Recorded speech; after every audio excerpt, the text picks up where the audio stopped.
말씀을 통해서 하나님이 주시는 각 사람에게 임하는 은혜를 다 받으실 수 있기를 바라겠습니다. 오늘 본문 말씀 합독하겠습니다. 시편 39편 4절에서 7절 말씀 함께 합독하겠습니다. 여호와여, 나의 종말과 연한이 언제까지인지 알게 하사 내가 나의 연약함을 알게 하소서. 주께서 나의 날을 한 뼘 길이만큼 되게 하심에 나의 일생이 주 앞에는 없는 것 같사오니 사람은 그가 든든히 서 있는 때에도 진실로 모두가 허사뿐이니이다. 진실로 각 사람은 그림자같이 다니고 헛된 일로 소란하며 재물을 쌓으나 누가 거둘는지 알지 못하나이다. 주여, 이제 내가 무엇을 바라리요? 나의 소망은 주께 있나이다. 시편 39편은 다윗의 시가 되어집니다. 이 시는 다윗이 거의 말년에 쓴 시가 되어집니다. 다윗이 70세에 죽게 되는데 이 시는 대략 그 죽기 전 10년 전 한 60세쯤에 지은 시라고 이야기를 하게 되어집니다. 이 시 가운데 보면은 다윗은 이때 여전히 왕의 위치에 있습니다. 그런데 하나님께 기도하며 내가 나의 연약함을 알게 하소서. 자신이 얼마나 한계가 있는 존재인지, 인생이라는 게 얼마나 연약한 존재인지를 하나님 나로 알게 해주소서. 그리고는 얘기합니다. 그러면 내가 소망을 주께만 두겠나이다 라고 합니다. 우리가 어떻게 보면 우리 신앙생활을 개념적으로는 하나님 잘 섬겨야지 돼요. 안 되는 이유 중에 하나가 자신이 누구인지를 잘 모릅니다. 일종의 밤에 깊은 칠흑 같은 어둠을 지내고 나면은 여명이 떠오르는 그 빛이 얼마나 귀한지를 알게 되어져요. 아, 빛이 떠오르는구나. 인간이 자신의 죄의 깊이를 깨달으면 깨달을수록 하나님의 은혜에 대한 감사가 넘쳐나게 되어집니다. 살면서도 밥 한 톨을 구하지 못해서 굶어본 사람은 동전 한 입이라도 얼마나 귀한지 깨닫게 되어지죠. 하나님 섬기는 것도 똑같습니다. 내 인생이 사실은 대단할 것 같은데 대단하지 않다는 것을 깨달아야 돼요. 내가 만들어가는 이 인생의 어떤 행복이라는 걸음이 진짜 행복인지 가짜인지를 봐야 돼요. 내가 지금 삶이라는 게 사실 인간 자체가 얼마나 한계가 있는지를 깨달아야지만이 비로소 보이는 내 인생에 목적을 두지 않고 보이지 아니하는 하나님에게 힘을 두며 이게 진짜 내 인생의 진정한 의지이시고 반석이시며 섬길 대상임을 고백하게 되어집니다. 따지고 보면 같은 말씀을 듣고 같은 시간 기도하고 같은 시간 말씀을 봐요. 근데 왜 차이가 있을까요? 되게 은혜 가운데 가는 사람들의 한번 그 고백을 들어보세요. 동일한 고백은 보면은요, 동일해요. 나는 죄인입니다. 나는 아무것도 아닌 인생입니다. 그러나 나 같은 인생에게 하나님 은혜 베풀어 주셔서 감사합니다. 그 뭘까요? 대비가 돼요. 똑바로 못 가는 사람들 한번 가만 보세요. 믿음으로 못 가는 분들 어디에 무게가 있어요? 인생에 무게가 있어요. 여전히 내 인생이 괜찮아요. 여전히 나 건강해요. 살만한 것 같아요. 그럴까요? 다윗은 굉장한 사람이잖아요.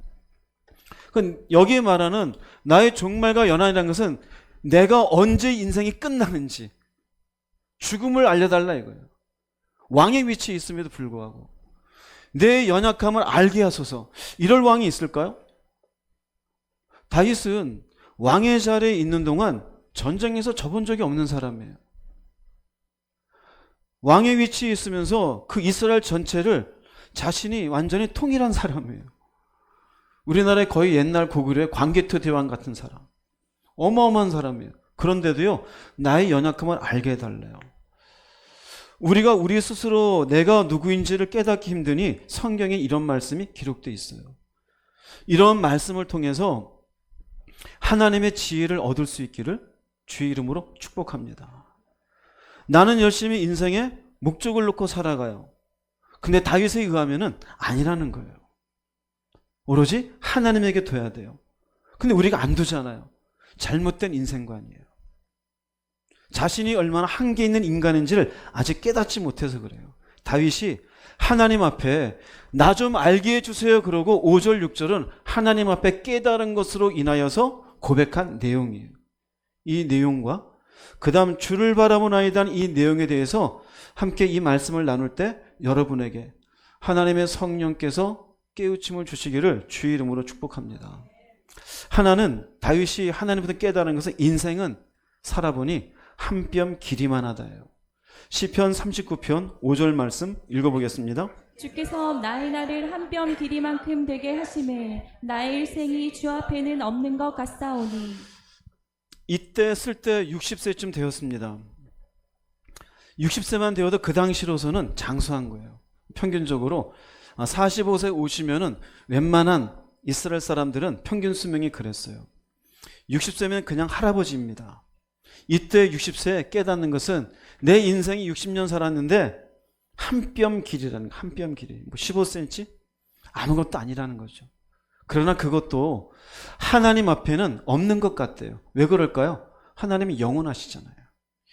영원하신 시간의 제약이 없으신 하나님 앞에 그 60년의 것은 한 점이라도 차지할까요? 한 점도 차지하지 못해요. 이걸 깨닫는 거예요.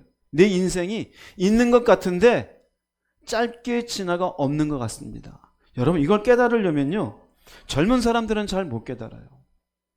올해의 인생을 살아보면은 깨닫게 되어져요. 왠지 아세요? 지나온 시간보다 남은 인생의 시간이 얼마 남지 않음을 알기 때문이에요. 젊은 사람들은 내가 살아온 것보다 아직 살아갈 인생이 많다라고 생각을 해요. 여전히 길게 생각해요. 그러나 최소한 인생의 어떤 절반 정도를 넘어가고 나면은 내 인생의 시간이 쉽게 끝나는구나 알게 되어져요. 그게 뭘까요? 별거 없다라는 거예요. 별거 없어요. 여러분들이 각각의 가정에 조상님들이 계실 거예요. 그런데 물어볼게요. 100년 전, 지금 2024년이잖아요. 1024년의 조상을 알고 있습니까? 여러분의 가정에? 그분의 얼굴이 무엇이며 그분이 어떤 생활을 했으며 그분께서 어떤 캐릭터를 성품을 갖고 계셨는지 알고 계십니까? 전혀 모르죠. 그 말의 의미는 100년 뒤에 나의 후손은 나를 알 길이 없어요. 왜 그럴까요? 짧아서 그래요. 긴 것 같아요? 짧아요. 무덤을 만들잖아요. 100년이 지나서 누구 무덤인지 알 길이 있을까요?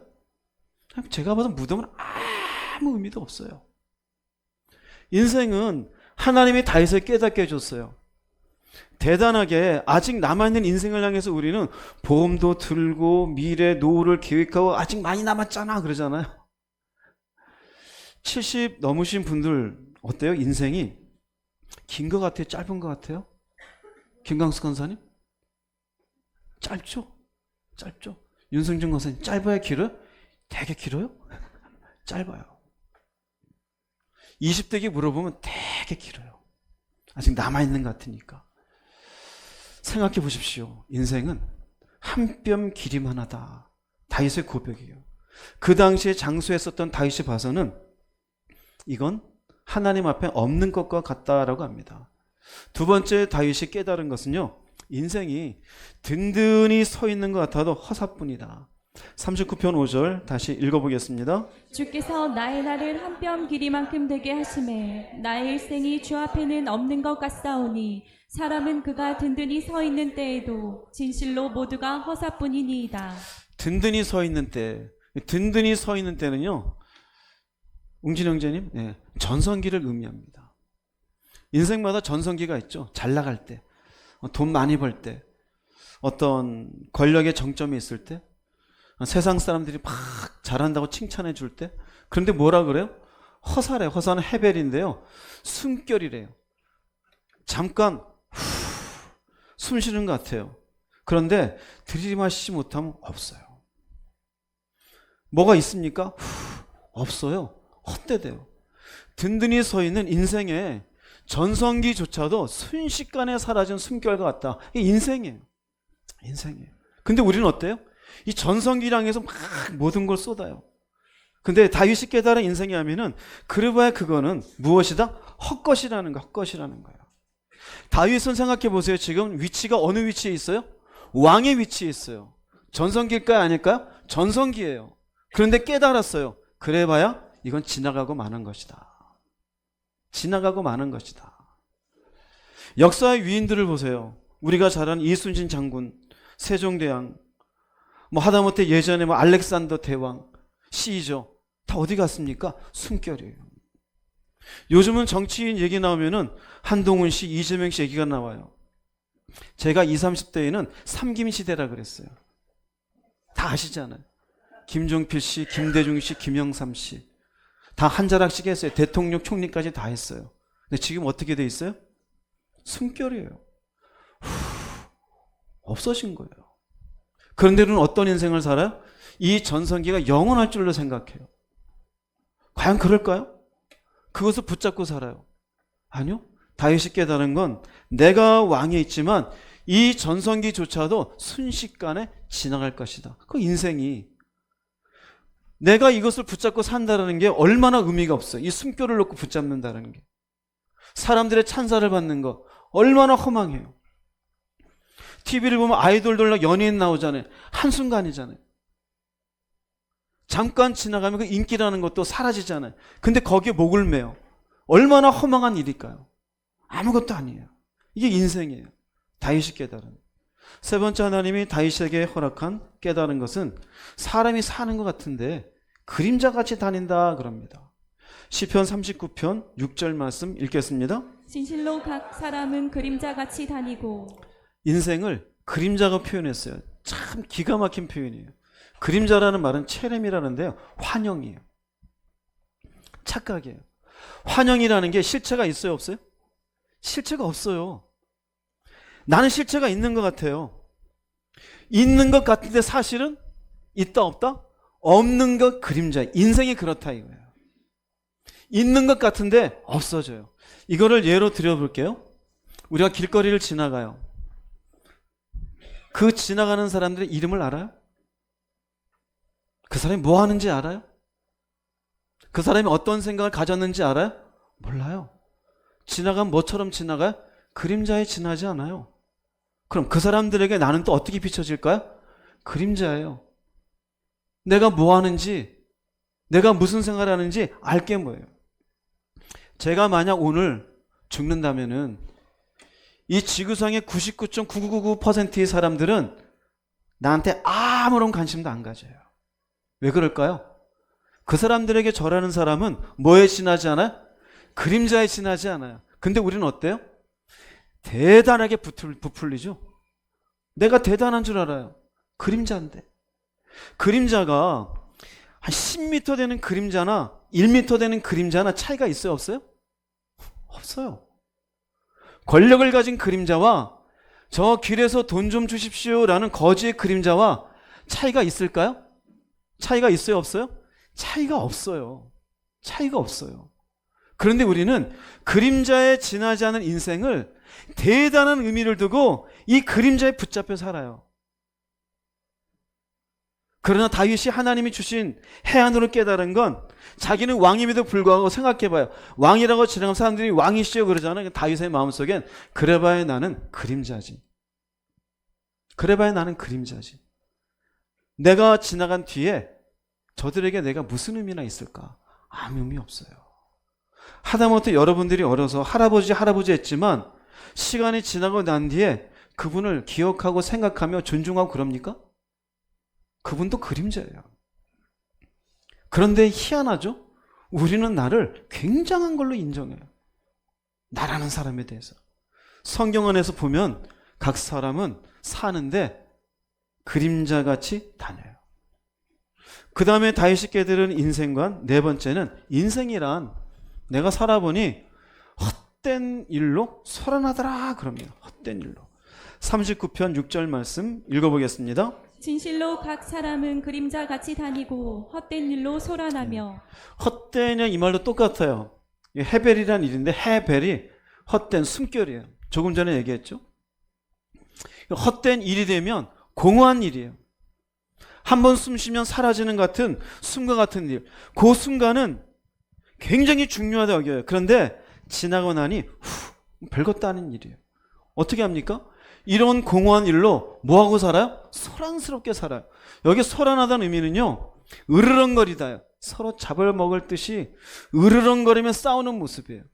하나님이 당신의 해안으로 다윗의 모습을 인생을 봤더니 지나가는데 아무것도 아닌, 지나고 나면 별것도 아닌 일로 으르렁거리고 싸우더라 이거예요. 옆집에 부부가 별것도 아닌 걸로 으르렁거리고, 지나가는 사람이 별것도 아닌 일로 으르렁거리고, 또 그 왕궁 안에 있는 신하들끼리 아무것도 아닌 일로 으르렁거려요. 사람들이 영원한 것을 위해서 으르렁거리고 있을까요? 하나님을 잘 섬기기 위해서 으르렁거리는 걸까요? 진리를 위해서 그러는 걸까요? 절대 그렇지 않아요. 무엇을 위해서 으르렁거리는지 아세요? 자존심 때문에 그래요. 저 사람이 나 무시한 것 같아. 근데 그건 숨결 것 같다 이거. 돈 때문에 그래요. 돈에 얼마 되는 거 가지고 그것 때문에 으르렁거려요. 내가 손해를 봤네. 네가 나를 거짓말했네. 체면 때문에 그래요. 내 나이에 지금 내가 이런 소리 듣게 생겼어. 기분 나빠. 심지어 기분 나빠서 싸워요. 예를 들어볼까요? 뒤에서 차가 빵빵거렸다가 막 몽둥이 들고 나와. 이게 얼마나 숨결 같은 일이에요. 얼마나 숨결 같은 일이에요. 간혹 가다 신문에 지나가다가 어깨에 부딪혔다가 뭐가 나요? 살인사건이 벌어져요.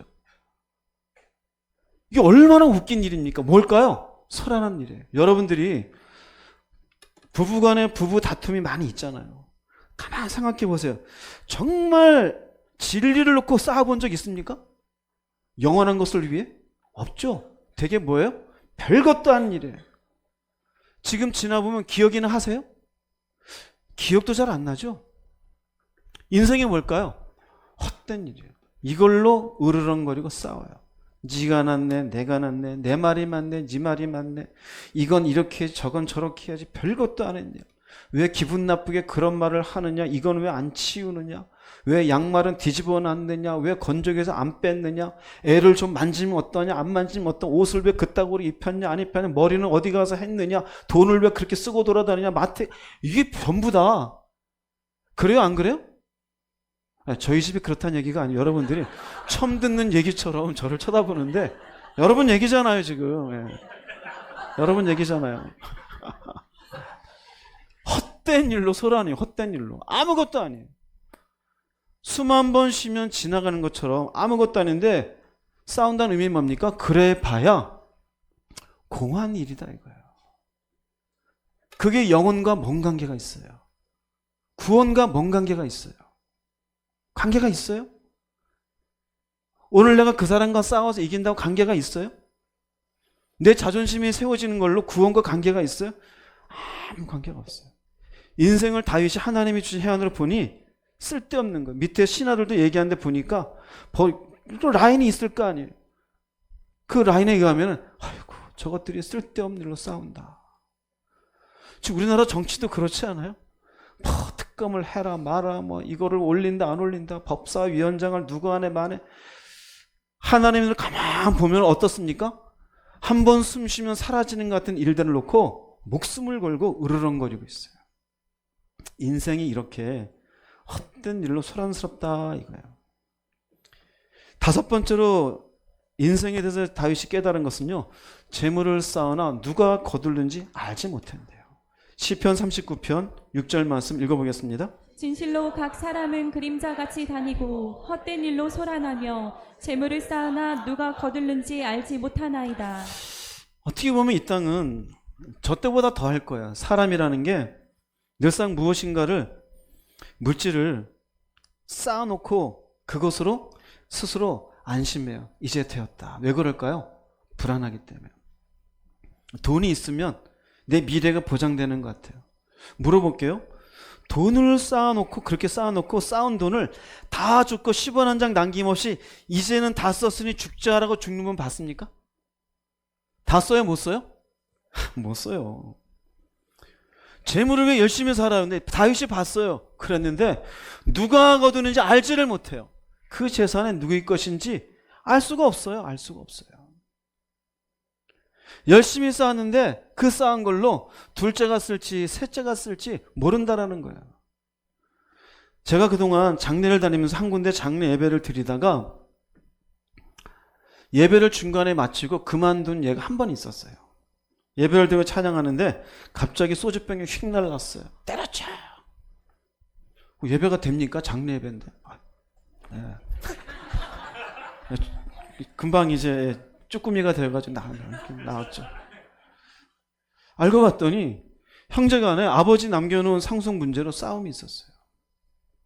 그 아버지는 그렇게 재산을 모아도 가시면서 자기의 3일장이 끝나기도 전에 두 아들이 그렇게 싸움질을 벌일 걸 알았을까요? 알았으면 그 재산을 남겼을까요? 남길 리가 없죠. 장례를 가면은요, 남기 재산이 없는 가정은요, 형제간에 웃음이 많아요. 그런데요, 좀 있으면은요, 뭔가 냉기류가 흘러요. 그런 거 경험해 보신 분 아멘 해보세요. 저만 했습니까? 그렇게 흘러요. 얼마 전에 기사를 봤더니요, 워렌 버핏의 재산이 180조래요. 180억도 아니고 1800억도 아니고 180조래요. 자녀가 3명 있대요. 자, 그 돈을 자녀가 다 쓸까요? 몰라요, 누가 쓸지. 웬만한 나라에 한 나라의 어떤 GDP와 맞먹잖아요. 누가 쓸까요? 알 길이 없어요. 우리 소시민 얘기를 합시다. 집 한 채 남겼어요. 그 집 한 채 남겨놓은 일로 여러분 자신이 내가 이걸 잘 남겼다 싶지만 그러나 그게 누구의 것이 될지 알 수는 없어요. 알 수가 없어요. 그게 뭘 의미할까요? 우린 인생의 목표를 어떻게 보면은 내가 삶이 불안하니까 돈을 열심히 모아놓는 것으로 마치 다람쥐가 도토리 모아놓듯이 모아놔요. 근데 그래봐야 그것도 헛것이다 이거야. 이에 대해서 무슨 말인지. 자, 다윗이 깨달은 하나님이 주신 인생에 대한 인생은 이런 것이다. 다윗이 왕의 위치에 있었어요. 든든히 서 있는 때예요. 근데 그가 생각해보니 오래 살아봐야 한 뼘이 지나지 않는다. 비록 내가 왕이지만 왕이라고 하는 것도 허사다. 이것도 숨결 같은 것이다. 내가 열심히 길을 다니지만 그림자 같은 인생들이다. 내 나름대로 사는 거 가만히 보니까 각 사람이 별것도 아닌 걸로 으르렁거리고 싸우더라. 사람마다 재산을 모아놓는데 그 모아놔 봐야 누가 쓰는지도 모른다. 그쵸? 남자분들 보면 좀 그런 것 같아요. 열심히 밖에 나서 일하셔요. 근데 그 돈 누가 다 쓰는지 아세요? 저는 카페 가서 알았어요. 카페나 낮에 이렇게 가면은요, 저는 이제 성님도 낮에 갈 일이 있잖아요. 거의 80~90%는요, 남편이 벌어놓은 그 돈으로 거기서 다 써요. 우리나라 왜 카페가 많은지 알아요? 자기는 열심히 쌓아놓고 누가 쓰는지 몰라요. 누가 쓰는지 몰라요. 되게 남자분들 이제 한 50, 60 되면은 막 명품 좋아하는 사람 별로 없잖아요. 그냥 뭐 작년에 입은 옷 또 입고. 그런데요, 카페에 앉아있는 그분들은요, 새로 산 옷들이 많아요. 남자는 괜찮다는 여자는요, 달마다 바꿔야 돼요. 그 돈 누가 쓸까요? 몰라요. 인생이에요. 자, 다윗이 이것을 깨달았어요. 이걸 깨닫고 난 다음에 다윗이 말합니다. 그럼 내가 무엇을 바라고 살아야 되나? 인생이 이렇게 허무하고 연약하고 한 뼘 같은 인생 시간 내가 무엇을 바라리요? 그러곤 얘기합니다. 시편 39편 7절 말씀 읽어보겠습니다. 주여, 이제 내가 무엇을 바라리요? 나의 소망은 주께 있나이다. 나의 소망은 주께 있나이다. 이 말의 의미는요, 이렇게 연약한 인생을 목표로 살아가면 헛것으로 끝나는 걸 알았습니다. 그러므로 나의 모든 소망은 오직 누구에게 두겠나이다? 주님께 두겠나이다. 보세요. 대비해 보세요. 음과 양이 명확한 거예요. 빛과 어둠이 명확한 거예요. 자신의 인생의 어둠을 모르면요, 빛 대신 하나님을 제대로 볼 수가 없어요. 여전히 내 인생에 목표를 두고 여전히 내 인생에 의미가 있다고 생각하면은요, 하나님께 소망을 둘 수가 없어요. 내가 여전히 재물을 쌓아도 누가 쓰는지도 모르는 허망한 것이다를 깨달아야 하나님의 힘과 하나님의 도우심을 바라보는 자가 되어져요. 내가 지금은 든든히 선 것 같은 인생의 전성기지만 이것도 숨결같이 지나가는 것이다 알아야지만이 다윗과 같이 왕의 위치에 있을지라도 인생의 전성기 있을지라도 이것이 지나가는 것인 줄 압니다. 나의 소망은 오직 주님께 두겠나이다가 되어져요. 여러분은 어떠십니까? 여전히 인생에 목표를 두고 살아갑니까? 여러분 자신이 계획하고 생각하는 바대로 가면 인생이 정말 영원한 곳에 다다를 것이라고 생각합니까? 또 그렇게는 또 얘기 안 하잖아요. 행복이란 얘기를 하죠. 그게 진짜 행복이에요? 끝에 아무것도 없는데? 행복이란 뭐가 남아야 되잖아요. 아무것도 없잖아요. 내가 죽어봐야 100년 뒤 내 후손은 내가 누군지도 모르잖아요. 나는 지나가는데 그림자처럼 사람들이 여길 뿐이잖아요. 근데 의미가 있어요? 인생이 뭔지를 알아야 돼요. 다윗은 왕의 위치에 있으면서도 내가 나의 연약함을 알게 하소서, 그걸 깨달은 뒤에 내가 비록 왕의 위치에 있지만 나의 모든 소망은 그렇기 때문에 하나님께 있나이다라고 말할 수 있었어요. 여러분의 내면 속에 큰 존재의 깊이 속에 마치 바다에 해류가 흐르듯이 여러분 속에 확 뒤바뀌는 은혜가 있기를 주의 이름으로 축복합니다. 인생 아무것도 아니에요. 자식에게 다 쏟아봐야 아무것도 아니에요. 숨결 같아요. 한순간이에요. 화살과 같이 지나가요. 우리의 소망은 오직 주님께 둬야 되는 연약한 인생임을 정말 잘 깨달으시기를, 그래야 내가 주님을 섬기는 의미가 있는 거예요. 여기에 영원한 길로 연결되어지는 거예요. 이런 은혜가 있기를 주님의 이름으로 축복합니다. 그러면 내가 무엇을 바라리요? 나의 소망은 주께 있나이다. 그럼 하나님께 소망을 둔 인생은 소망이 없는 인생과 같아야 될까요? 달라야 될까요? 당연히 달라야 되겠죠. 이 다른 걸 세 가지를 말씀드릴게요. 이 세 가지만 여러분들이 잘 적용하면 이 아무것도 아닌 인생에서 벗어나 의미 있는 인생으로 바뀔 수가 있어요. 첫 번째는요, 끌려가는 삶이 돼야 돼요. 끌려가는 삶. 끌려가는 사람의 삶이라는 것은요, 반대로 하나님이 끌어가시는 삶이 돼야 돼요. 왜 우리가 안 끌려갈까요? 내 인생의 목표를 두고 있어서요. 내 계획, 내 생각, 내가 쌓고 싶은 재물의 어느 일정한 선, 내가 움직여요. 그 사람은 여전히 하나님이 끌어가시는 삶이 아니에요. 여전히 자신의 인생에 목표를 두고 사는 삶이에요. 이것을 잘 보여주는 사람인데 모세입니다. 모세. 출애굽기 2장 11절 12절 읽어보겠습니다. 모세가 장성한 후에 한 번은 자기 형제들에게 나가서 그들이 고되게 노동하는 것을 보더니 어떤 애굽 사람이 한 히브리 사람 곧 자기 형제를 치는 것을 본지라. 좌우를 살펴 사람이 없음을 보고 그 애굽 사람을 쳐 죽여 모래 속에 감추니라. 이때의 모세는 든든히 서 있는 때죠.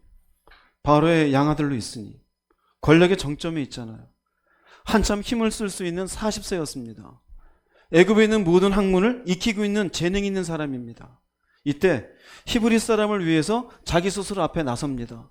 그리고는 애굽 사람을 쳐 죽입니다. 히브리 사람을 괴롭히기 때문에. 어떻게 됐을 것 같아요? 이걸로 이 사람의 인생은 고단한 인생이 되죠. 즉 자신의 힘으로 이스라엘 백성을 위한 지도자 역할을 하려고 할 때 모세는 그저 사람 하나 죽이고 도망자 신세로 떨어져요. 그게 뭘까요? 자기가 끌어가는 인생이에요. 내가 계획한 인생. 허망합니까? 허망하지 않습니까? 허망해요. 든든히 서 있던 자리에서 아무것도 아닌 것처럼 숨결처럼 날아가 버렸어요. 열심히 자기가 뭔가 해보겠다 했지만 결국은 자신 스스로 도망자가 되어져 있어요. 근데 반면에 모세가 아무 생각 없이 양이나 치고 있을 때 하나님이 모세에게 옵니다.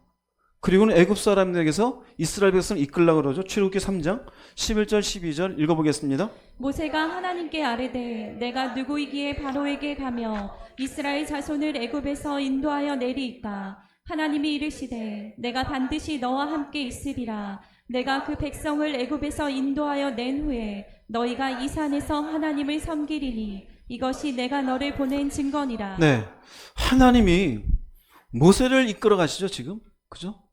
그 모세가 어떻게 됩니까? 이스라엘을 애굽에서 끌어내는 지도자가 되어져요. 자기가 힘을 낼 때는 사람 하나 죽였어요. 근데 하나님이 끌어갈 때는 200만 명의 이스라엘 백성을 살려내요. 차이가 있어요, 없어요?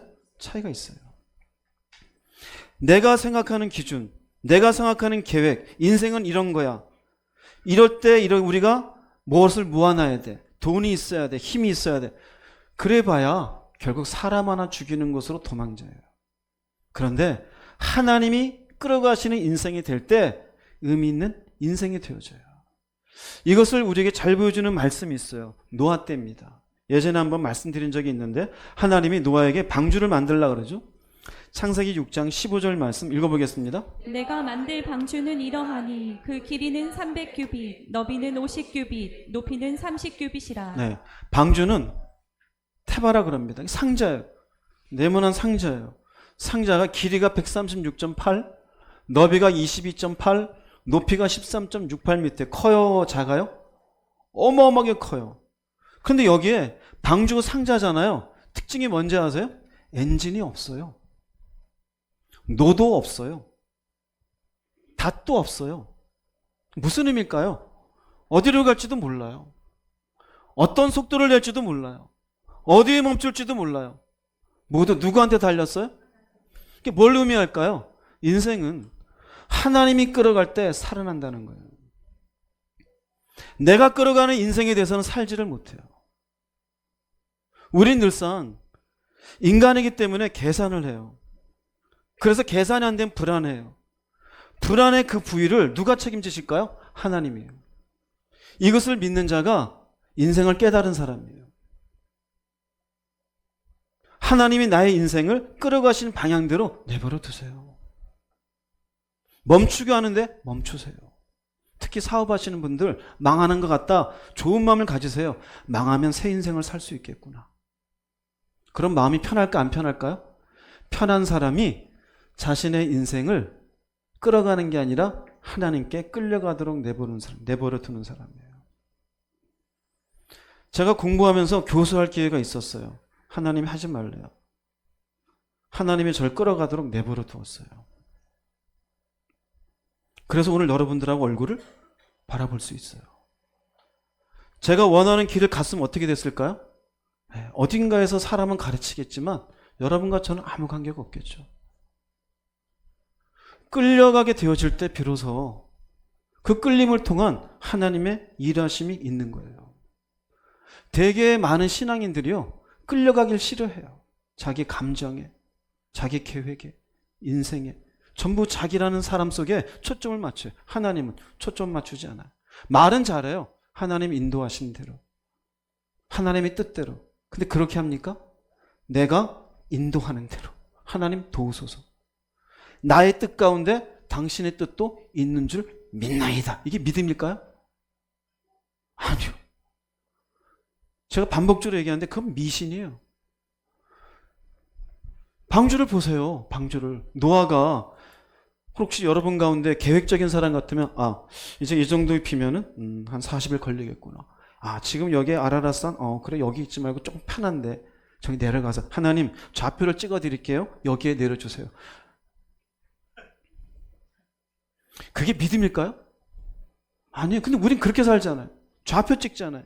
매출 얼마 돼야 돼요? 우리 아들 어떻게 돼야 돼요? 내 인생 어떻게 돼야 돼요? 아니요. 그건 끌려가는 삶이 아니에요. 끌려가는 삶은 철저하게 무동력이에요. 엔진이 없어요. 닷도 없어요. 돛도 없어요. 그런데 이 커다란 이 어마어마한 이 상자가 사람을 살리는 새로운 시작점이 되어져요. 끌려가는 삶이 되어야 돼요. 신약적으로 설명한 부분이 있어요. 예수께서 마태복음 16장 24절 읽어보겠습니다. 예수께서 제자들에게 이르시되 누구든지 나를 따라오려거든 자기를 부인하고 자기 십자가를 지고 나를 따를 것이니라. 주님을 따라가려면은 먼저 뭐가 부인돼야 돼요? 이게 뭘까요? 네가 하고 싶은 건 네가 끌고 가려는 거 하지 말라 이거예요. 네가 끌고 가지 말라 이거예요. 그럼 여기서는 나를 따라오잖아요. 사실은 내가 부인되는 것은 누가 끌어가실까요? 주님이 끌어가시는 거예요. 근데 우리는 아니잖아요. 내가 생각하고 내가 계획하고 내가 하고 싶은 것, 성취하고 싶은 것, 우리 딸 이만큼, 우리 아들 이만큼, 내 사업장 이만큼, 우리 직원 이만큼, 내가 이 직장에서 어느 위치만큼 자기가 전혀 부인 안 돼요. 그게 뭘까요? 끌려가는 삶이 안 돼요. 여러분, 오직 하나님께 소망을 두는 사람은요, 끌려가야 돼요. 할렐루야. 끌려가야 돼요. 주님의 제자 가운데 베드로가 있잖아요. 베드로가 주님을 3년 반 동안 따라다녔지만 그가 끌려가는 인생이었을까요? 자기를 끌어가는 사람이었을까요? 끌어가는 사람이었어요. 대표적으로 예수께서 십자가 질 때 나는 못 살겠다. 이대로 예수님 따라가다 죽어버리겠네. 예수님 어떻게? 부인해버리죠. 자기가 자기 인생 끌어가는 사람은요, 반드시 어느 순간인가 부인하게 돼 있어요. 용서해 주란 말 난 못하겠어. 사랑하라는 말 난 더 이상 안 돼. 화내지 말라? 어떻게 그렇게 살아? 뭘까요? 거절하고 거부해요. 그런데 나중에 예수님이 디베라 바닷가 와서 베드로를 만납니다. 사랑을 회복합니다. 그때 베드로에게 주신 말씀이 뭔지 아시죠? 요한복음 21장 18절 말씀 읽어보겠습니다. 내가 진실로 진실로 내게 이르노니 내가 젊어서는 스스로 띠띠고 원하는 곳으로 다녔거니와 늙어서는 내 팔을 벌리리니 남이 내게 띠띠우고 원하지 아니하는 곳으로 데려가리라. 젊어서는 스스로 띠띠고 뭔 의미일까요? 인생이 대단한 줄 알았죠. 자기가 든든히 서 있는 전성기라 생각했겠죠. 남아있는 인생의 시간이 많다라고 생각했겠죠. 그러니 자기가 끌어가는 인생이었어요. 근데 예수를 만나고 저 영혼을 바라보니 인생이 아무것도 아니에요. 그래서 어떻게 합니까? 이제는 벌려요. 왜 벌릴까요? 끌어가세요. 할렐루야? 끌어가세요. 그럼 저를 따라서 하시기 바랍니다. 팔을 벌려보세요. 이렇게 고백하세요. 주님, 나를 끌어가 주세요. 할렐루야? 끌어가야 돼요. 끌려가는 인생이 하나님께 소망을 둔 사람이에요. 어떻게 내가 끌어가는 사람이 하나님께 소망을 둔 인생일까요? 그래서 끌려가지 않으면 늘 예수를 믿고 교회를 다녀도 모순이 생겨요. 믿음으로 사는 것 같지 않은데 믿음이란 말을 하면서도 스스로가 부끄러워요. 왜냐하면 끌려가지 않으니까요. 자기 성질대로, 자기 고집대로, 하고 싶은 대로 끌려가는 인생이 되기를 주의 이름으로 축복합니다. 두 번째, 주님께 소망을 둔 사람은요, 옛 삶으로 돌아가지 말라입니다. 왜냐하면 인생을 알았잖아요. 아무것도 아닌 걸. 기껏 오래될 줄 알았는데 인생 지나고 보니 손바닥만한 넓이 길이인 것을 깨달아요. 열심히 돈 쌓아봤자 내가 쓰는 건 별로 없고 누가 쓰는지도 몰라요. 부지런히 인생 사는 것 같은데 그림자같이 다니고 별것도 아닌 일로 싸우고 인생 살아요. 이제는 하나님을 경험했어요. 이제 하나님께 소망 둬야지. 이 의미는 그런 의미 없는 옛 삶으로 돌아가지 말자라는 거예요. 우리가 구약에 애굽에서 종살이 하다가 광야를 지나고 가나안 땅에 도달하는 과정을 신약에서 우리의 구원의 여정이라고 좀 예표로 얘기를 해요. 그래서 구약에 있었을 때는 우리가 죄의 종살이 할 때, 광야에 있었을 때는 예수를 믿고 구원의 길을 가고 있을 때, 가나안에 도착한 것은 하나님의 나라에 도착한 것으로 예비해요. 자, 그런데 하나님께서 이스라엘 백성을 이 애굽에서 딱 끄집어내실 때 홍해바다를 만나잖아요. 홍해바다를 하나님 쭉 갈라놓으셨어요. 그 다음에 어떻게 하신지 아세요? 출애굽기 14장 26절 말씀 읽어보겠습니다. 여호와께서 모세에게 이르시되 내 손을 바다 위로 내밀어 물이 애굽 사람들과 그들의 병거들과 마병들 위에 다시 흐르게 하라 하시니. 다시 물이 흐르게 하라 그랬어요. 자연보호 때문에 그럴까요? 여기 있는 고기들이 못 살게 되니 다시 흐르게 하라? 아니요, 여기의 의미는요, 갈라졌던 홍해를 다시 합침으로 이스라엘 백성들이 애굽으로 돌아갈 길을 없애버린 거예요. 돌아갈 길을 없애버린 거예요. 출애굽기라 그러잖아요. 출애굽기가 헬라어로 엑소도스라 그래요. 그 엑스라는 말은 밖으로라는 의미예요. 호도스는 길이에요. 길 밖으로 나간 거예요. 길이 있는데 길 밖으로. 어떤 길에 있었느냐면요, 노예의 길에 있었는데 노예의 길 밖으로 벗어났음을 의미해요. 애굽에서 노예살이하며 어둠 속에 있었어요. 그런데 여기서 벗어났어요. 즉 죄와 사망과 어둠의 자리에서 하나님이 은혜로 이스라엘 백성들을 자유하게 해줬어요. 그러면 하나님의 은혜로 자유하게 해줬으니 이 자유하게 해준 자유의 길을 가야지 다시 예전의 노예의 길로 돌아가면 될까요? 안 될까요? 돌아가면 안 되는 거예요. 안 되는 거예요. 안 되는 거예요. 그래서 하나님이 홍해의 그 물을 다시 한번 막은 이유는 뭐냐면요, 다시는 애굽으로 돌아가지 말라. 돌아가지 않아야 가나안에 당도할 수 있다. 여기에 홍해 바다를 다시 합치지 않았다라면 이스라엘 백성들이 광야 가면서 늘상 어떻게 합니까? 애굽을 그리워하죠. 다시 갈라 그래요. 열렸으면 아마 수많은 사람이 뛰어갔을 거예요. 이거 아직도 물이 열려 있으니 가서 살자. 어디로 가는 겁니까? 애굽으로요. 자, 이것을 우리에게 적용해 볼게요. 주님의 보혈로 우리는 거듭났다 그래요. 은혜를 받았다 그래요. 그럼 은혜 받은 사람이 하나님의 은혜 주신 것이 그냥 옛날에 사면 여전히 동일하게 살라라고 줬을까요? 그럴 리가 없잖아요. 다시 옛삶으로 돌아가지 말라. 돌아가지 않아야 어디에 들어갈 수 있다? 영적 가나안 땅, 하나님의 나라에 들어갈 수 있다라는 거예요. 그런데 우리는 어떻습니까? 여전히 왜 우리는 애굽을 생각할까요? 인생을 생각해서 그래요. 인생을. 근데 그 인생이 너무나 헛것이고 아무것도 아닌 것을 깨닫고 이제 하나님을 바라본다 그럴 때는 이제는 내가 다시는 이 땅이 아니라 저 하늘나라에 갈 수 있도록 옛 삶은 집어던지고 새로운 삶을 살겠다라고 고백하는 것이에요. 그래야지만 이 사람이 하나님께 소망을 둔 사람이에요. 여전히 자기에게 소망을 둔 사람은 자신의 옛 삶으로 반드시 돌아가게 돼 있어요. 화내던 것 여전히 화내고, 돈 좋아하던 것 여전히 돈에 묶여 있고, 여전히 세상 사랑하고 자기의 감정에 붙잡혀 있고, 그 사람은 여전히 자신이 은혜를 받았다고는 하지만 이 인생이 소중하다고 여기는 어리석은 사람이에요. 우리가 예수를 믿고 난 뒤에 그 믿음을 가지고 하나님께 세례를 받아요. 그죠? 사람들 앞에. 그 세례의 의미가 뭔지 아세요? 로마서 6장 4절 말씀 읽어보겠습니다. 우리는 그분의 죽으심과 연합하는 세례를 받음으로써 그분과 함께 묻힌 것입니다. 이것은 그리스도께서 죽은 사람 가운데서 아버지의 영광으로 살아나신 것처럼 우리도 새로운 생명 가운데서 살도록 하기 위한 것입니다. 세례는 묻힌 거예요. 뭘까요? 옛사람이 죽었다라는 거예요. 옛사람이 죽은 거예요. 왜 죽었다 그래요? 새로운 생명 가운데 살기 위해서. 옛사람 희망이 있었어요? 없었어요? 없어요. 다윗이 얘기하잖아요. 꽤나 산 것 같은데 아무 의미 없다고. 여러분들이 열심히 산다고 해서 100년 후에 후손들이 우리 100년 전에 할아버지 해줄 것 같아요? 아니요. 아무것도 없어요.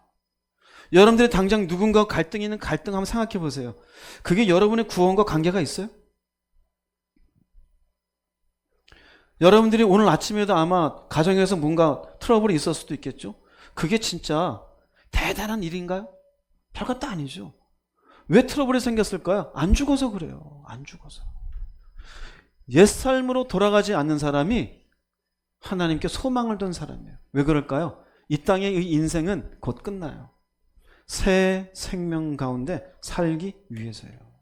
그럼 옛사람이 죽었다는 것, 로마서 6장 4절이잖아요. 세례를 받음으로 나는 묻힌 거고, 새로운 생명 가운데 살기 위해서. 로마서 6장 6절에 의미가 있어요. 읽어보겠습니다. 우리가 알거니와 우리의 옛사람이 예수와 함께 십자가에 못 박힌 것은 죄의 몸이 죽어 다시는 우리가 죄에게 종노릇하지 아니하려 함이니. 옛사람은 죄에게 종노릇하던 사람이에요. 여러분, 종노릇하던 삶이 재밌습니까? 아니면 그 종노릇에 벗어나서 자유인으로 사는 게 재밌습니까? 종노릇이 재밌어요. 물론 이스라엘 백성에게는 애굽에 가서 종노릇하는 게 힘들었겠지만 우리에게는 힘든 게 아니에요. 화나는 대로 화를 내고, 기분 나쁜 대로 표현하고, 짜증나는 대로 짜증을 내고, 돈 쓰고 싶은 대로 돈 쓰고, 내가 오만하고 고집스럽게 살아도 괜찮아요. 속이 시원해요. 그러나 그건 죄에게 종노릇하는 옛사람이에요. 내가 세례를 받았고 하나님께 소망을 둔다는 것은 그렇게 종노릇하던 옛 삶으로 돌아가지 않는 것을 의미해요. 할렐루야. 여러분은 어떤지 보세요. 이것을 놓고 단순하게 우리가 죄에게 종노릇하지 않는다는데 에베소서 4장 22절에서 바울은 이런 말씀을 남겨요. 읽어보겠습니다. 옛날의 생활 방식 곧 거짓된 욕망으로 부패해가는 옛사람을 벗어버리고. 여기 뭐라고 표현하냐면 그건 거짓된 욕망이다. 이거. 인생에 목표를 두고 그렇게 인생을 60년, 70년 열심히 돈 모으고 자신의 어떤 생각을 위해 사는데 이건 거짓이라 이거예요. 사탄이 넣어준. 무슨 의미일까요? 신기루예요. 사막에서 너무 많이 물을 마시지 못한 탈수 증세가 생기면 오아시스가 보이는다 그러죠. 이렇게 신기루잖아요. 이 땅을 살면서 저기까지 당도하고 이렇게까지 애들을 키우고 이렇게 내 인생을 세우면 정말 내가 잘 산 거겠지. 그 거짓된 욕망이라는 거예요. 다윗이 깨달았어요. 왕의 지에 있으면서. 물어볼게요. 여러분의 자녀가 정말 서울대 나오고 하버드 나와가지고 연봉 1억 넘는 거 딱 받는 그 위치가 되면 드디어 내가 인생을 잘 살았다가 될까요? 마음이 편안하고 막 만족이 됩니까? 정말 그래요? 물론 우리 가운데 그런 사람이 없으니 할 말은 없겠죠. 네. 걔네들 인생이에요. 나랑 아무 관계 없어요. 그때 가보면 뭘 느껴요? 신기루예요. 그러면 편안할 줄 알았죠? 아니요. 그렇지도 않아요. 즉 그런 신기루 같은 욕심을 채우며 살던 옛사람으로 돌아가나 돌아가지 말라? 돌아가지 말라요. 하나님께 소망을 둔 사람은 옛삶을 버려요. 할렐루야. 옛삶을 버려요. 죄의 종로로 타던 삶을 멈추어요. 신기루 같은 걸음을 멈추게 되어져요. 내가 이제는 이런 식으로 인생을 살지 말아야지. 이제는 하나님 앞에 올바른 새로운 말씀 가운데 그분 앞에 소망을 두고 살아야지. 여러분이 이렇게 될 수 있기를 바랍니다. 이렇게. 이 사람이 소망 있는 인생이에요. 두 번째예요. 옆에 분하고 이렇게 인사할게요. 옛날 모습으로 살지 맙시다. 네, 말은 잘하시는데 모르죠. 네. 부부가 서로 교제했으면 집에 가서 확인하세요. 너 아까 그렇게 얘기했지? 한번 두고 보겠어. 진짜로요. 그렇게 얘기하세요. 네. 저는 가끔 집사람을 시험해요. 어떤가. 나중에 얘기해요. 아까 내가 잠깐 테스트 해봤어. 그래서 요새는 쓱 하다가 저를 살펴요. 테스트하는 거지. 네. 여러분도 부부간에 테스트 해보세요. 재밌습니다. 옛 삶으로 돌아가지 마세요. 세 번째로는요. 인생이 허망하잖아요. 여기 무슨 희망이 있을까요? 그럼 무엇을 봐야 될까요? 다른 걸 봐야 되겠죠. 성경은 얘기해요. 보이지 않는 것을 봐라. 고린도후서 4장 18절 말씀 읽어보겠습니다. 우리가 주목하는 것은 보이는 것이 아니요 보이지 않는 것이니 보이는 것은 잠깐이요 보이지 않는 것은 영원함이라. 여기 잠깐이란 말이 이게 숨결이에요. 이 땅에 우리가 보는 멋있는 옷이라든지 명예라든지 권력이라든지 잠깐이에요. 이 잠깐을 놓고 목숨 거는 인생들이 얼마나 많아요. 일종의 사람들에게 박수 받기 위해서, 내가 뭔가 높여지기 위해서. 그건 잠깐이에요. 근데 우리가 예수를 믿은 뒤에 소망이 하나님께 있나이다라는 것은 남들이 못 보는 것을 보는 거잖아요. 남들이 못 보는 것. 남들이 가지지 않은 소망을 가진 거잖아요. 근데 그 소망은 다 집어던지고 여전히 남들, 예수를 모르는 사람들도 보이는 잠깐 지나갈 이것을 여전히 바라보고 있으면 이 사람이 어떻게 하나님께 소망을 둔 사람일까요? 하나님께 소망을 둔 사람이 아니에요. 여전히 권력에 목을 메고, 여전히 물질에 목을 메고, 자존심에 목을 메고, 이 땅의 것에 목을 메요. 어떻게 하나님 앞에서 내가 저 하늘에 대한 소망이 있습니다. 어떻게 말할 수 있어요? 그 사람은 여전히 자신의 인생을 목표로 삼고 살고 있는 사람이에요. 우리에게 보이지 않는 것을 보여주신 약속이 하나 있어요. 요한복음 14장 2절 3절 읽어보겠습니다. 내 아버지 집에 거할 곳이 많도다. 그렇지 않으면 너희에게 일렀으리라. 내가 너희를 위하여 거처를 예비하러 가노니 가서 너희를 위하여 거처를 예비하면 내가 다시 와서 너희를 내게로 영접하여 나 있는 곳에 너희도 있게 하리라. 정말 믿으세요? 정말 믿으세요? 그럼 이것을 바라봐야 되지 않을까요? 약속하셨어요. 거할 곳이 있다. 거처를 예비한다. 내게로 영접한다. 주님이 계시는 하늘나라를 얘기하죠. 그런데 많은 기독교인들이 이걸 안 봐요. 무슨 이런 얘기하면은 전설 따라 삼천리처럼 그냥 그런가 보다 그래요. 그런데 인생의 그 연약함을 깊이 깨닫고 나면요, 내가 하나님을 바라보나이다 그럴 때는 곧 끝나버릴 인생이 저 영혼과 연결되는 곳을 향해서 꿈을 가지게 되어져 있어요. 이 사람이 하나님께 소망을 둔 사람이에요. 교회 안에 많은 사람도 이걸 꿈을 가지지 않고 돈을 소망으로 해요. 워런 버핏처럼 한 180조 모으실래요? 뭐 어디다 쓸래요 도대체? 여러분이 막 올라가서 국회의원까지 가면 다 간 겁니까? 그럼 인생이 다 성취된 거예요? 어느 정도가 돼야 우리가 하늘을 봐요? 끝이 없어요. 끝이 없어요. 자, 주님은 우리에게 보이지 않는 것을 약속했어요. 이것을 반드시 하나님은 성취하실 것이라며 조금 더 확장해서 설명해 준 곳이 있어요. 히브리서입니다. 히브리서 6장 13절 15절 말씀 읽어보겠습니다. 하나님이 아브라함에게 약속하실 때 가리켜 맹세할 자가 자기보다 더 큰 이가 없으므로 자기를 가리켜 맹세하여 이르시되 내가 반드시 너에게 복주고 복주며 너를 번성하게 하고 번성하게 하리라 하셨더니 그가 이같이 오래 참아 약속을 받았느니라. 아브라함에게 약속하셨던 것을 끄집어내요. 하나님이 아브라함을 본토 친척 아비집을 떠나가게 하면서 복의 근원으로 삼으셨어요. 내 배에서 날짜. 그때가 75세예요. 그러나 75세 이후에 그는 아무리 육체적으로 아이를 생산할 수 있는 능력이 없음에도 불구하고 어떻게 합니까? 오래 참았대요.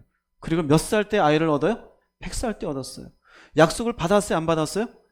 하나님은 약속을 반드시 이행하시는 하나님이다 이거예요. 이 말씀을 하고 나서 17절, 18절에 이렇게 설명합니다. 읽어보겠습니다. 하나님께서도 자신의 약속이 사실임을 증명하고 싶으셨습니다. 하나님께서는 자신의 약속을 받을 자들에게 이것을 확실히 나타내셨습니다. 그리고 자신의 계획이 변하지 않는다는 것을 그들에게 알리시려고 맹세로 그것을 보증하셨습니다. 하나님께서는 결코 거짓으로 약속하지 않으시며 거짓 맹세도 하지 않으십니다. 변하지 않는 이 두 사실은 하나님께 피난처를 구하는 우리에게 용기를 주며 우리가 받는 소망을 붙들 수 있는 힘을 줍니다. 네, 하나님은 자신의 약속을 받을 자들 확실하게 나타냈대요. 그게 뭡니까? 거처였잖아요.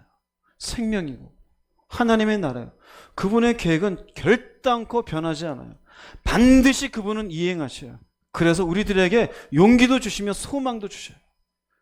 때로는 인생이 무너져갈 때, 때로는 인생이 힘이 들 때 하나님은 우리의 내면에 아무개야 힘내라. 육신은 무너져가지만 너에게 내가 약속한 천국이 있지 아니하느냐. 사람들이 너를 무시하고 우습게 알지만 조금만 참아라. 너가 천국에 오고 나면 더 이상 그런 슬픔은 없단다. 뭘까요? 하나님은 반드시 이것을 우리들에게 성취한다는 거예요. 그것에 대한 예로 아브라함을 봐라. 그가 아이를 가질 수 없는 아이를 가지게 한 건 내가 약속을 성취한 것이다. 마찬가지로 이 땅의 인생이 끝나고 나면 너에게 약속한 그 하나님의 나라를 반드시 너에게 임하게 하리라입니다. 그리고 난 뒤에 그 뒤에 뭐라고 하는지 아세요? 6장 19절 말씀 읽어보겠습니다. 우리가 가진 이 희망은 영혼의 닭 같아서 튼튼하고 안전하여 휘장 안에 있는 지성소에 들어갑니다. 이걸 영혼의 닻이라고 표현했어요. 소망을. 배가 항구에 정박해 있으려면 닻이 있어야겠죠. 닻이 없으면 바람에 밀려날 거 아니에요. 영혼의 닻이라는 건 보이지 않아요. 즉 영혼의 덫을 가진 사람은 이 땅이 아니라 보이지 않는 것을 그 마음과 안에 품고 있는 사람이에요. 돈 보고 있습니까? 닻이 아니에요. 사람 보고 있습니까? 자신을 보고 있습니까? 닻이 아니에요. 하늘을 보십시오. 그게 여러분의 영혼의 닻이에요. 이것이 있어야지만 이 사람은 튼튼하고 안전하대요. 그럼 이 땅에서는 튼튼할 게 없을 수도 있어요. 거지 같은 인생일 수도 있고 사람들에게 바보 취급을 받을 수도 있고 자존심이 상하여서 어떻게 어디 가서 하소연할 수 없는 그런 억울함도 있을 수 있는 인생이에요. 그러나 하늘을 향해서 보이지 않는 것을 바라보는 소망이 가득히 있는 사람은 튼튼하고 안전해요. 휘장 안에 있는 지성소는 결국 하나님이 계신 거처에 너도 들어가리라 라는 말씀이 되어져요. 어디를 봐야 될까요? 무엇을 봐야 될까요? 하늘을 보십시오. 로마서 8장 24절 말씀 함께 읽어보겠습니다. 우리가 소망으로 구원을 얻었음에 보이는 소망이 소망이 아니니 보는 것을 누가 바라리요. 네, 믿음 안에서 우리는 보는 것을 바라는 게 아니에요. 보이지 않는 것을 바라는 것이에요. 천국을 바라보십시오. 인생 곧 끝납니다. 다윗이 고백합니다. 손바닥만 하다고. 영원할 것 같습니까? 아니요. 한 나이 60, 70 지나신 분들 그래요. 애들 다 키우고 열심히 했는데 그래봐야 소용이 없더라. 그게 인생이에요. 이미 다윗이 얘기했어요. 우리가 열심히 분주하게 돌아다니는데 그림자에 지나지 않아요. 나 죽는다고 우리끼리는 아이고 하지만 세계적으로 보면은 아무 일도 없어요. 내가 꽤나 대단한 인생이고 이러고 있지만 그래봐야 사막에 지나지 않아요. 사막이 보세요. 아무것도 아닌 게 인간이 지나가다 팔딱 발을 들고 싸우자 그러잖아요. 뭐 대단합니까? 자존심 세우고 아무것도 아니에요. 여러분 인생을 깨달으세요. 다윗이 말한 삶이 무엇인지 인간이 무엇인지 이 해안을 좀 깨달으시기 바랍니다. 그래서 하나님께 소망을 둘 수 있기 바랍니다. 결론을 드리겠습니다. 시편 39편 5절 7절 다시 한번 읽어보겠습니다. 주께서 나의 날을 한 뼘 길이만큼 되게 하심에 나의 일생이 주 앞에는 없는 것 같사오니 사람은 그가 든든히 서 있는 때에도 진실로 모두가 허사뿐이니이다. 진실로 각 사람은 그림자같이 다니고 헛된 일로 소란하며 재물을 쌓아나 누가 거둘는지 알지 못하나이다. 주여 이제 내가 무엇을 바라리요? 나의 소망은 주께 있나이다. 주여 이제 내가 무엇을 바라리요? 이게 왕의 고백이에요. 있을 것 다 있는 사람이에요. 누릴 것 다 누린 사람이에요. 그런데 그것을 힘으로 하나도 안 삼아요. 어떻게 가능했을까요? 내가 나의 연약함을 알게 하소서. 인간이 무엇인지를 알았어요. 삶의 시간을 지내면서 사람들을 관찰하며 하나님이 주신 해안으로 삶이라는 게 숨결같이 지나간다는 것을 알았어요. 비록 자신이 왕의 위치에 있지만 이것도 아무것도 아닌 걸 알았어요. 오직 내 소망은 하나님께 있나이다. 그래서 믿음을 가진 사람이 복이 있는 사람이에요. 돈 가진 사람이 복이 아니에요. 하늘을 보는 사람이 복이 있는 사람이에요. 재물이 있는 사람이 복이 아니에요. 권력을 가진 게 복이 아니에요. 여러분 부탁합니다. 끌어가는 인생이 되지 마시고 끌려가는 인생이 되세요. 제발요. 태바가 되어져 무동력의 상자가 되어져 어디로 끌어가시든지 어디에 멈추게 하시든지 아멘하며 받아들이는 인생이 되십시오. 예전에 부끄러운 인생의 삶의 습관 이제 내려놓으세요. 다시는 죄의 종로로 타지 마시고 감정의 노예가 되지 마세요. 욕망의 노예가 되지 마세요. 세상의 노예가 되지 마세요. 말씀의 종이 되시고 하나님의 뜻의 종이 되십시오. 이 땅은 지나갑니다. 세상은 유토피아를 얘기해요. 과연 그럴까요? 디스토피아. 세상은 종말을 향해 가고 있어요. 하나님의 심판을 향해서 이 세상은 자신의 결국도 모르는 채 스스로가 우리가 만들고 있는 세상은 괜찮다라고 자유할 뿐이에요. 저 하늘을 바라보는 여러분 되십시오. 보이는 것은 지나가게 되어져 있습니다. 왜 나는 신앙이 똑바로 서 있지 못할까? 자신이 누구인지 몰라서, 인생이 무엇인지 몰라서 그래요. 칠흑같이 깊은 밤을 지나야 여명이 얼마나 소중한지를 아는 것처럼 나라는 인간이 얼마나 연약한지를 깨달아야 하나님께 소망을 두는 인생이 되는 것으로 시편 39편은 얘기합니다. 여러분 자신을 보세요. 무엇에 힘이 있습니까? 무엇을 의지하고 있습니까? 그게 영원할 거라고 생각합니까? 아니요. 놓으십시오. 하나님을 힘으로 삼고 소망을 두는 여러분 모두가 되기를 주님의 이름으로 축복합니다. 기도하시겠습니다.